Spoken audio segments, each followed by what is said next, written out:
Run All Night, Liam Neeson. You've seen the poster, and go on. It just looks like it just looks like Taken 4. He's doing the same thing. He's got a very particular set of skills, and he actually isn't embarrassed about that anymore. In this one, he is, guess what? He's a troubled, haggard, former hitman wrestling with his demons. At the beginning of the film, however, something happens which means that his son is now in trouble from his former... Not his daughter.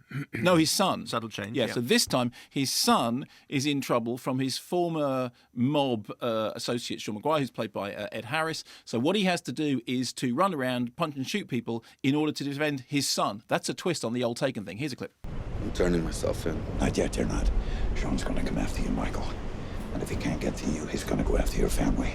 Right now, you've got to worry about staying alive. And I'm the best chance you've got. I know how this works. I want people at his house. Right now, Shawn's got everyone meeting at the Abbey. And from there, they're going to start pulling your life apart. Friends, family, co-workers. Go! Anyone that can connect them to you. One night. That's all I'm asking. Listen to your father for one night. If I can't figure this out by the morning, I'll walk myself into the precinct and tell him I blew those 2 officers away. One night, and you never have to see me again. One night.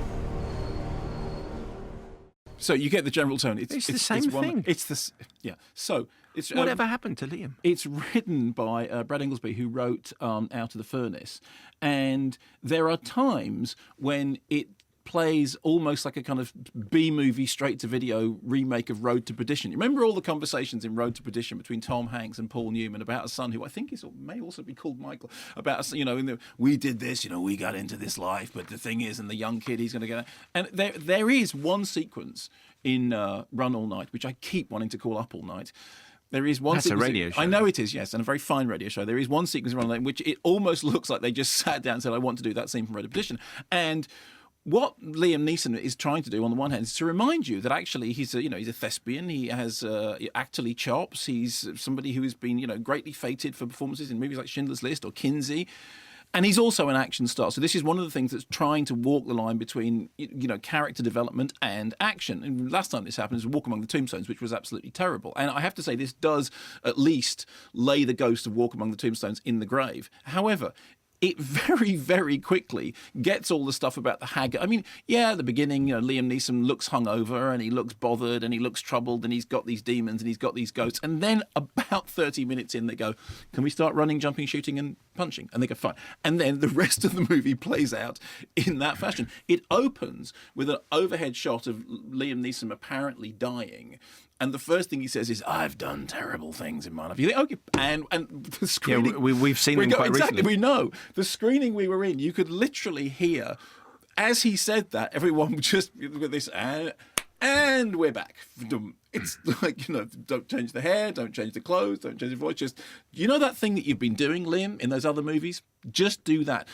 Except this has moments in which it's trying to be more characterful. It's directed by Collet-Serra, who made Non-Stop, and I have to say had more fun with Liam Neeson in Non-Stop. Because Non-Stop is absolutely ridiculous. You remember Non-Stop is the one when, again, he's got a drink problem, he's got ghosts, he's got things in his past, he's on an aeroplane, something terrible's happened, he has to figure out who the terrorist is, and the way he has to run up and down the aisles punching people. Yeah, because that's generally how it works, okay? So that was more fun, because that was kind of sillier.